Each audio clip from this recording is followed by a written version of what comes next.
అయితే ఈ లోకంలో బ్రతకాలంటే దేవుని గమనించి దేవుని ఆరాధించుకుని ముందుకు వెళితే నువ్వు సక్సెస్ అవుతావు.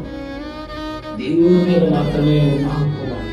ప్రభు మీద నువ్వు ఆడుకున్నట్లయితే నీ చేయి పట్టి నేను నడిపిస్తాను. దేవుని నీ చేయి పట్టి నన్ను మనం వెళ్ళిపోయామంటే ఏదో పువ్వులో పడిపోతాం, ఏదో పువ్వులో పడిపోతాం. కనుక అనేక సార్లు సమస్యలు వస్తాయి, ఇబ్బందులు వస్తాయి, ఇరుకులు వస్తాయి. అలాంటి మనం ధైర్యంగా దేవాన్ని దేవుడు దావీదు కూడా అయ్యా ఈ అడుగులో నీ గొర్రెలు దాస్తున్నాను అంటే అప్పుడు తోడలేదు, కానీ నీ మాత్రం ఆయన అధికారులు ఆయన ఆకాశం పట్టు నా కళ్ళు ఎదుగుతున్నాను, నాకు సహాయం ఎక్కడి నుంచి దొరుకుతుంది తెలుస్తుంది. దేవుడి దగ్గర నుంచి సహాయం దొరికితే ఏ అడుగులో కాదండి, పెద్ద ఎడారిలో పడిసిన వారికి